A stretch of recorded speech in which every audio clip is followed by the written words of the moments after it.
Business law का क्या क्या यूज़ है।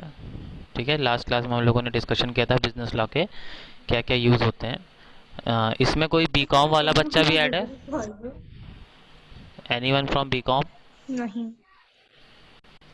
ओके, मैं बता दूं बिजनेस लॉ का क्लास जो है वो बीकॉम और बीबीए का साथ में चलेगा, बिकॉज बीकॉम में भी बीबीए का है पोर्शन है ये बिजनेस लॉ का। ठीक है, थोड़ा सा तो ये दोनों क्लासेस साथ में चलेंगी। ठीक है, तो एनआई एक्ट से हम लोग शुरू करते हैं। वैसे अगर आप लोगों के पास सिलेबस होगा तो आप लोग सिलेबस में देख सकते हैं। यूनिट 5 जो है वो एनआई एक्ट है, तो आज हम लोग सिर्फ इसका इंट्रोडक्शन पढ़ेंगे, क्या होता है एनआई एक्ट, कैसे काम करता है, ठीक है, किस चीज़ के लिए डिपेंड होता है। सबसे पहले एक्ट के बारे में जान लेते हैं कि एक्ट क्या क्या है।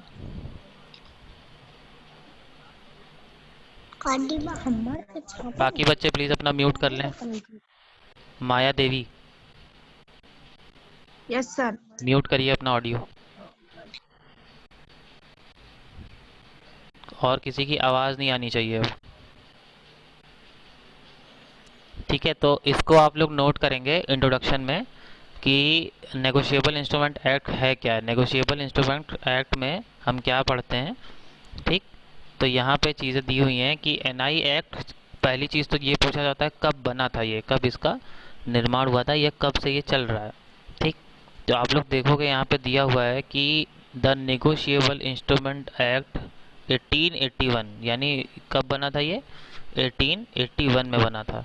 ठीक है, कब? दिसंबर 1881। ठीक, 9 दिसंबर 1881 में इसे बनाया गया था। ठीक, अब इस जो एक्ट में या इस कानून में क्या है, ये एक्ट डिफाइन करता है किस चीज़ को? Laws relating to promissory notes, bill of exchange and cheque. उस दिन याद होगा मैंने चेक के बारे में बताया था। ठीक है, जिन्होंने चेक नहीं देखा तो मैं पहले उसके बारे में ही बता दूंगा अभी। तो आप लोग पहले तो यहाँ से यहाँ तक नोट कर लें। ठीक है, यहाँ से चेक तक। ठीक, मैं हाईलाइट कर दे रहा हूँ, वो पोर्शन आप लोग नोट कर लीजिए। ठीक है, ये पूरा नोट कर लेना सेक्शन, यहाँ से लेकर के ये, और फिर यहाँ तक, यहाँ तक सॉरी, चेक तक सब लोग नोट कर लेंगे।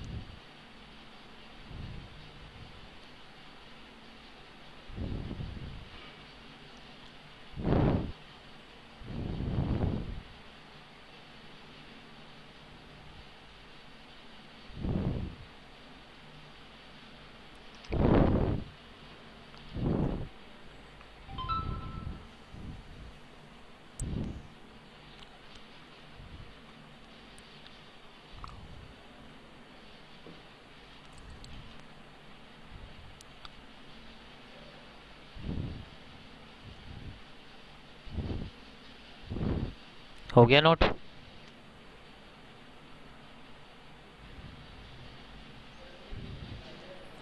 देखो, नेगोशिएबल इंस्ट्रूमेंट एक्ट सबसे पहली चीज़ कब बना था? ये बना था 1881 में, 9 दिसंबर 1881 को। और इस एक्ट में यानी इसके कानून में हमें promissory note, bill of exchange और चेक के बारे में सभी बातें बताई जाती हैं।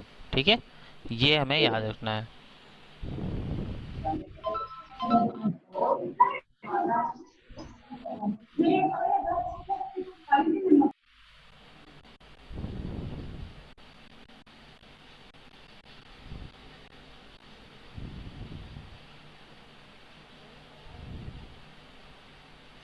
हो गया नोट सबका? जो अभी आए हैं वो फिर से सुन लें। हम लोग यूनिट 5 पढ़ रहे हैं, नेगोशिएबल इंस्ट्रूमेंट एक्ट। ठीक है, यूनिट 5 में हम लोग आज ये जानेंगे कि नेगोशिएबल इंस्ट्रूमेंट क्या होता है और किस किस चीज़ से इसे रिलेट किया जाता है।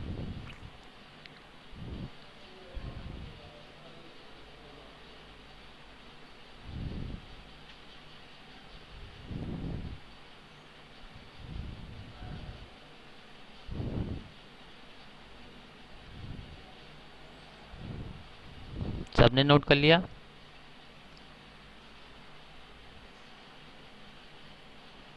Yes sir.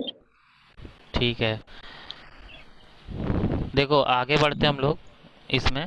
पहले अब मैं बता देता हूँ चेक क्या होता है, प्रॉमिसरी नोट जिसका लॉ में पढ़ना है। देखो पहली चीज़ तो हमें ये याद रखनी है कि बिल ऑफ एक्सचेंज हो चाहे चेक हो या फिर प्रॉमिसरी नोट हो, ठीक है, इन सब का जो रिफाइंड होता है कि हाँ ये क्यों पढ़ते हैं, ये एनआई एक्ट होता क्या है, नेगोशिएबल इंस्ट्रूमेंट एक्ट, जिसको हम लोग शॉर्ट में बोलते हैं एनआई एक्ट। ठीक, यहाँ पे देखो लिखा हुआ था पहले ही, एन आई, एन का मतलब है नेगोशिएबल, आई का मतलब है इंस्ट्रूमेंट। तो पहले हम समझ लेते हैं इसके शब्दों का मतलब क्या है। देखो, नेगोशिएबल किसको बोलते हैं पहले ये समझ लेते हैं। ठीक है, negotiability means transfer of an instrument from one person to another. ठीक, the transfer should be without restriction and in good faith. मतलब जो नेगोशिएबल वर्ड है यहाँ पे आपके सामने लिखा है, नेगोशिएबल का मतलब होता है promissory note, bill of exchange और चेक। इंस्ट्रूमेंट का मतलब होता है कागज। देखो इंस्ट्रूमेंट, ऐसे तो अगर आप डिक्शनरी में ढूंढोगे तो इंस्ट्रूमेंट शब्द का मतलब जो आएगा वो किसी हथियार या फिर किसी औजार से आएगा, मगर यहाँ पे इंस्ट्रूमेंट क्या है, यहाँ पे एक ऐसा कागज है जिसके ज़रिए हम लोग लेन देन की प्रक्रिया करते हैं, उसी को हम लोग बोलते हैं नेगोशिएबल इंस्ट्रूमेंट। ठीक है, तो अब इसके आगे मैं चाहूँगा आप लोग इसको नोट कर लीजिए, यहाँ से पूरा यहाँ तक। ठीक, कि नेगोशिएबल इंस्ट्रूमेंट होता क्या है, जो हम लोग एक्ट पढ़ रहे हैं वो क्या है, ये चीज़ पूरा नोट कर लीजिए सेक्शन नेगोशिएबल इंस्ट्रूमेंट। इसके आगे जैसे ये 3(1)(a) लिखा है, इसको मत नोट करिएगा, यहाँ से लिखिए a negotiable instrument means a promissory note, bill of exchange और cheque payable either to order और टू बेयरर।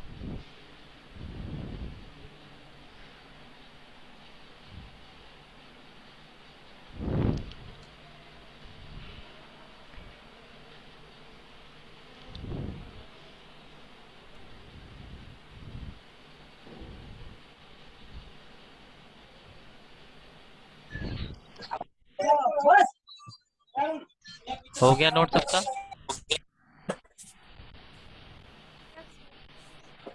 Yes sir.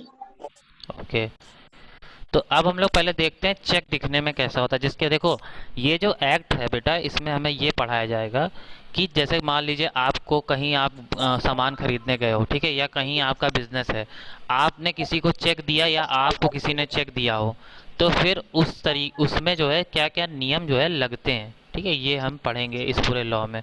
जैसे मान लीजिए आपको चेक किसी ने दिया है तो उसका क्या मतलब होता है। ठीक,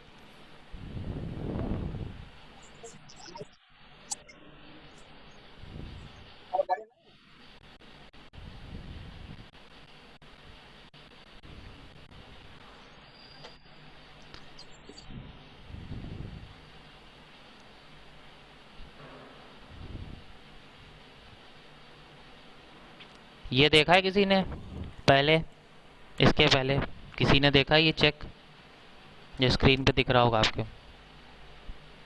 यस सर। और किसी ने देखा है? Yes sir. Yes sir. देखिए चेक जो है, पहले मैं बता देता हूँ इन सब का इस्तेमाल क्यों किया जाता है, पहले ध्यान से सुन लेना। चेक हो, प्रॉमिसरी नोट है, बिल ऑफ एक्सचेंज है, बेटा ये सारी चीज़ें जो हैं ये लेन देन की प्रक्रिया में काम आती है। जो एनआई एक्ट हम लोगों को पढ़ना है अब, ठीक है, एनआई एक्ट में चेक, प्रॉमिसरी नोट और बिल ऑफ एक्सचेंज के बारे में हमें पढ़ाया जाता है कि कैसे इसका लेन देन किया जाता है, क्या नियम है। जैसे मान लीजिए किसी ने आपको फर्जी चेक दे दिया हो, किसी की गलत सिग्नेचर हो गई है, तो उसमें क्या क्या नियम लगते हैं। अब आपके सामने ये चेक दिख रहा होगा, तो पहले चेक समझ लो होता क्या क्या है, उसमें क्या क्या चीज़ें ज़रूरी होती हैं, क्योंकि ये तो हमें नॉर्मल लाइफ में भी हमारे काम आता है। ठीक है, आगे कभी भी आप जाओगे तो चेक से अगर कहीं पेमेंट आपको करनी, मान लीजिए आप बहुत बड़ी पेमेंट कर रहे हैं कहीं, या किसी से पेमेंट ले रहे हैं चेक के माध्यम से, तो आपको मालूम होना चाहिए कि क्या क्या नियम लगते हैं। पहला नियम देखो, ऊपर से चेक का शुरू करते हैं। पहले यहाँ पे देखो लिखा हुआ है, यहाँ पे देखो सबसे ऊपर दाईं ओर, वैलिड फॉर 3 मंथ्स ओनली, केवल 3 महीने के लिए वैध।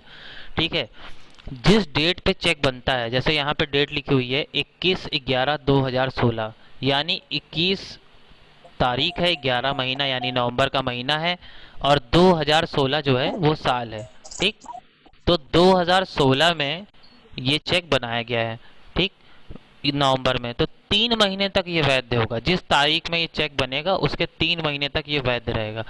जैसे यहाँ पर जो चेक है वो प्रिंटेड में है, ठीक है, मगर वैसे डेट हमें खुद डालनी पड़ती है। ठीक, तो ऐसा ज़रूरी नहीं है कि चेक में जो डेट हो वो आज की डाल लो, तुम बैक डेटेड भी बना सकते हो। बैक डेट मतलब पिछले महीने का भी चेक बना सकते हो पेमेंट के हिसाब से। तो वो हम लोग अपने हिसाब से बनाते हैं, मगर उसको बनाने की प्रक्रिया ये है कि बनाते समय हमें ये ध्यान देना है कि जो भी डेट डालेंगे उसके 3 ही महीने तक वो वैध होगा, उसके बाद वो वैध नहीं होगा।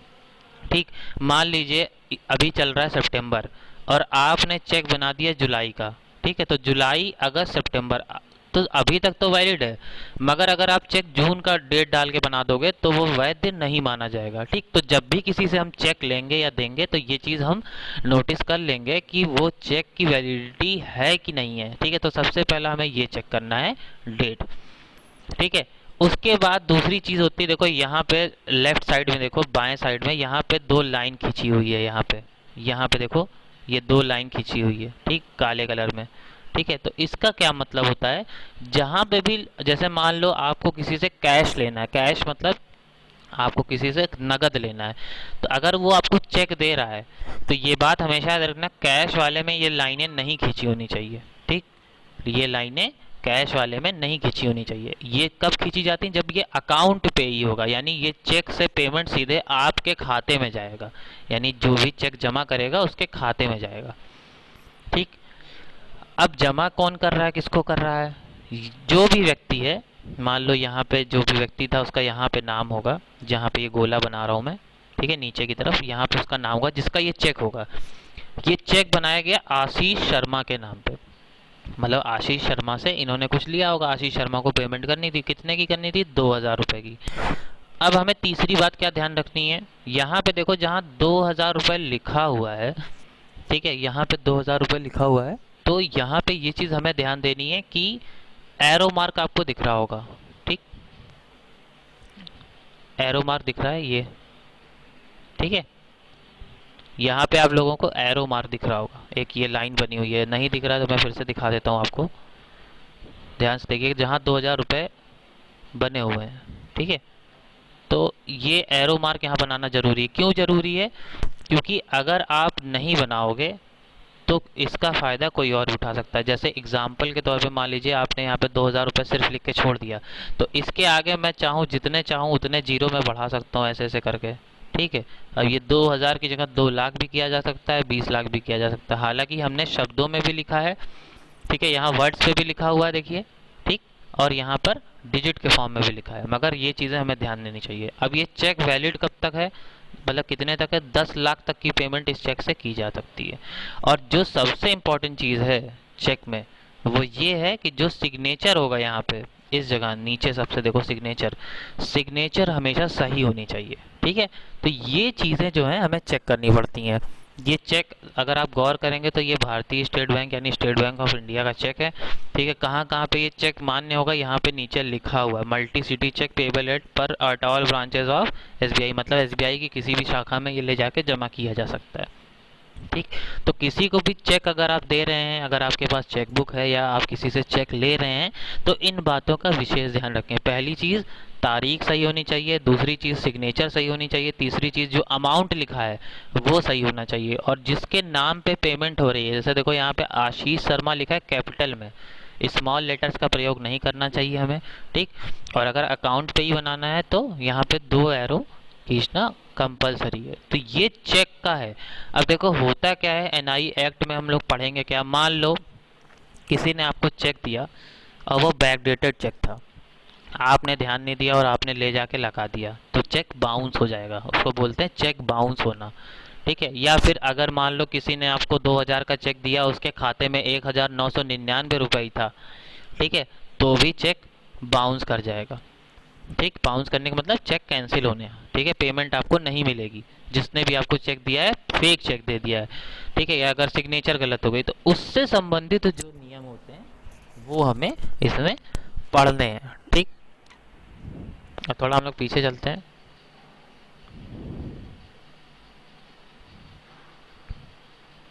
क्लियर आ नहीं रही। ये तो नोट ही कर लिया था सबने पीछे वाला। अब हम बात करते हैं व्हाट इज निगोशिएबिलिटी, तो ये आप लोग जी नोट कर लीजिए, व्हाट इज निगोशिएबिलिटी। तो negotiability means transfer of instrument from person entitled to other person, entity the transfer should be without restriction and in good faith. यहाँ तक आप नोट कर लीजिए, ठीक है, गुड फेथ तक पहले नोट कर लीजिए, फिर मैं इसका मतलब समझाता हूँ आपको हिंदी में। सभी लोग यहाँ तक नोट कर लें।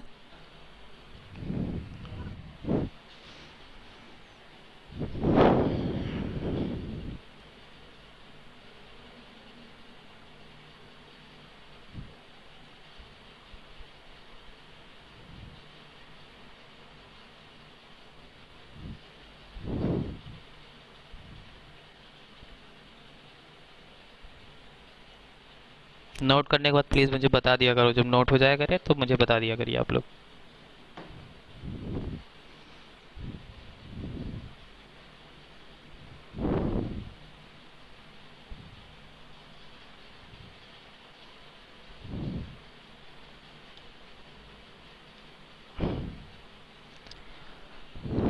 जो लोग लिख रहे हैं लिख लिए, सुन लें।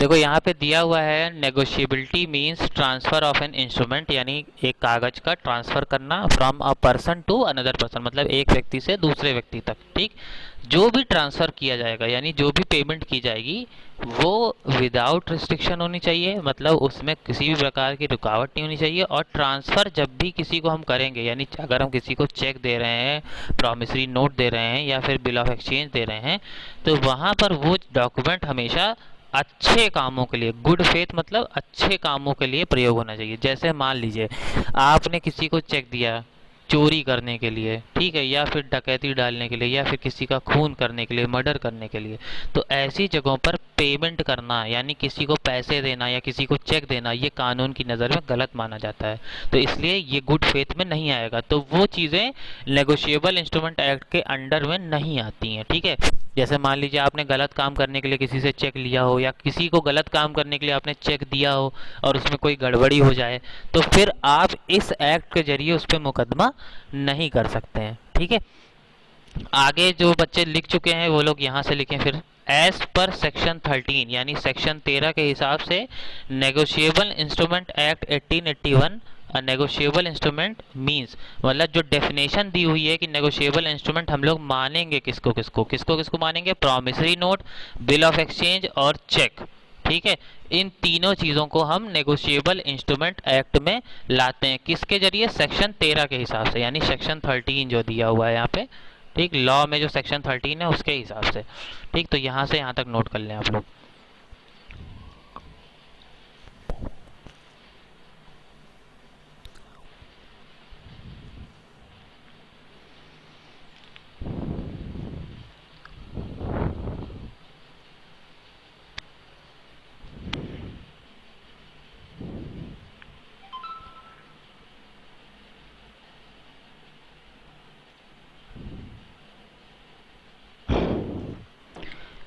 नोट करने के बाद यहाँ ध्यान दीजिएगा, यहाँ पे दिया हुआ kindly note that a currency note, यानी जो करेंसी नोट हम लोग इस्तेमाल करते हैं, जैसे 100 रुपए का नोट, 10 रुपए का नोट, 50 रुपए का नोट, ये चीज़ें जो हैं ये नेगोशिएबल इंस्ट्रूमेंट एक्ट में नहीं आती हैं as per section 21 of the Indian Currency Act. क्यों नहीं आती, क्योंकि इंडियन करेंसी एक्ट एक अलग एक्ट बनाया गया है, एक अलग कानून बनाया गया है, उसकी वजह से करेंसी नोट को हम लोग नेगोशिएबल इंस्ट्रूमेंट में नहीं डिफाइन करते, नहीं लेते हैं। ठीक है, तो हमें सिर्फ आज इतना याद रखना है कि नेगोशिएबल इंस्ट्रूमेंट एक्ट हम पढ़ेंगे। नेगोशिएबल इंस्ट्रूमेंट का मतलब होता है वो डॉक्यूमेंट जिनसे हम लेन देन करते हैं। नेगोशिएबल का मतलब होता है लेन देन करना, इंस्ट्रूमेंट का मतलब होता है कागज़, ठीक है, यानी कागज़ का एक टुकड़ा। ठीक, नेगोशिएबिलिटी या नेगोशिएबल इंस्ट्रूमेंट हम लोग किसको बोलेंगे, सिर्फ तीन चीज़ों को बोलेंगे, बिल ऑफ एक्सचेंज, ठीक है, चेक और प्रॉमिसरी नोट। ठीक, ये पूरा आप लोग नोट कर लें, नोट करने के बाद मुझे बताएंगे।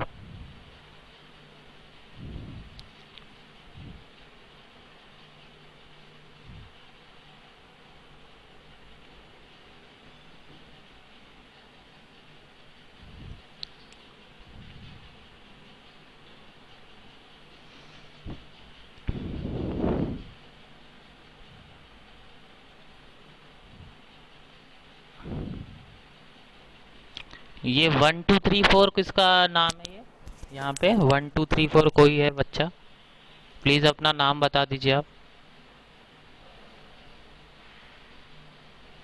1234 करके किसी का नाम शो कर रहा है।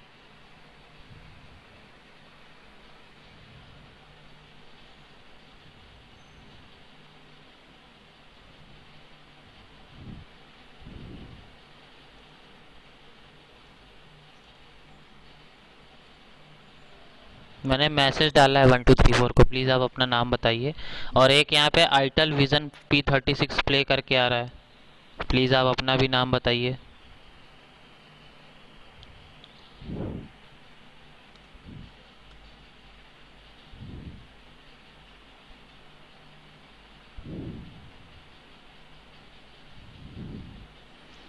बाकी यहाँ पे तनु सोनी है, तनु सिंह है, सोमदत्त राज, शिवांकी वर्मा, शिखा वर्मा, सौम्या वर्मा, सपना वर्मा, सचिन कुमार, रोली यादव, रीता, प्रीति कनौजिया, पूजा, मोहम्मद जाकिर, माया देवी, महजबी, हमारे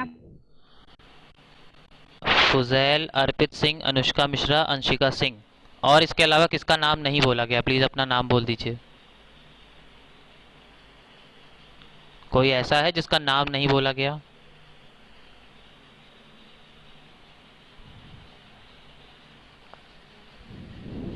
चलिए ठीक है, मेरे ख्याल से सबका नोट हो गया होगा ये। ठीक है, तो हम लोग, यस सर। ठीक है, तो प्रॉमिसरी नोट भी देख लो। प्रॉमिसरी नोट कुछ ऐसा होता है देखने में। ठीक है, अभी हम लोग इसके बारे में डिटेल में पढ़ेंगे। ठीक, तो कुछ इस तरीके से होता है। अगर आप लोगों ने एफडी वगैरह बनवाई होगी घर में, एफडी वगैरह बैंक में होती है, फिक्स डिपॉजिट वगैरह, तो आपको पता होगा, या आपके घर पे पता होगा। ये देखा है किसी ने? ये तो देखा ही होगा, नोटरी वाला पेपर, स्टैम्प पेपर देखा है ना? स्टैम्प पेपर देखा है सबने, इस तरीके का? तो यस ये, सर। हाँ, तो इसमें देखो, इसमें बेटा ये एक तरीके का प्रॉमिसरी यस नोट है। सर। ठीक है, प्रॉमिसरी नोट मतलब यहाँ पे देखो चीज़ें लिखी हुई हैं, ये मैं कल बताऊंगा। जैसे आज हम लोगों ने देखो दो तीन चीज़ सीखी है। एक तो ये है कि नेगोशिएबल इंस्ट्रूमेंट किसको बोलते हैं, वो डॉक्यूमेंट जो लेन देन की प्रक्रिया में काम आते हैं, जिनसे हम लेन देन करते हैं। ठीक है, लेन देन करने में क्या क्या चीज़ें काम आती हैं एनआई एक्ट के तहत, promissory note, bill of exchange और चेक। चेक के बारे में मैंने थोड़ा डिटेल बताया था, यहाँ पे आपके सामने दिख रहा होगा कि चेक में क्या क्या चीज़ें हमें देखनी चाहिए। पहली चीज़, डेट देख लेंगे, कितने महीने तक उसकी वैधता है। ऐसा तो नहीं वैधता समाप्त हो गई है। नाम सही लिखा होना चाहिए, अमाउंट दोनों जगह पे सही लिखा होना चाहिए, सिग्नेचर सही होनी चाहिए, और यहाँ पर अगर अकाउंट पे ही है तो यहाँ पे 2 लाइन भी खिंची होनी चाहिए। तो ये चीज़ें हमें चेक में ध्यान देनी है। और देखो ये चीज़ें, ये जो लॉ हम लोग आज अभी पढ़ रहे हैं, तो ये बात हमेशा याद रखना, ये सिर्फ सिलेबस के लिए या कोर्स के लिए मत पढ़िए। ठीक है, ये चीज़ें हमें ज़िंदगी भर काम आती हैं। कहीं पे भी आगे जा कर के आप चेक से पेमेंट करो, आज नहीं तो कल आपको करना ही पड़ेगा। ठीक है, आज नहीं करोगे 10 साल बाद करना है, तो तब उस समय पर हमें सर क्वेश्चन अगर पूछो। चीज़ें नहीं पता होंगी तो दिक्कत हो जाती हैं, तब हमें कई सारी मुसीबतों का सामना करना पड़ता है। आप लोग अक्सर सुनते होंगे कि चेक में धोखाधड़ी हो जाती है, चेक बाउंस हो जाता है, या कोई किसी ने आपको फर्जी चेक पकड़ा दिया हो। अक्सर ऐसी चीज़ें होती हैं। तो अगर आपको चीज़ें पता होंगी, नियम पता होंगे, तो आप उन धोखाधड़ी के केसेस से बच सकते हैं। ठीक है, इसके अलावा अब आज जो आप लोगों ने पढ़ा है, इसमें किसी को कुछ पूछना है तो पूछ सकता है। Sir any, number of bill के बारे में बता दीजिए। पे ऑन बिल किसके बारे में? जो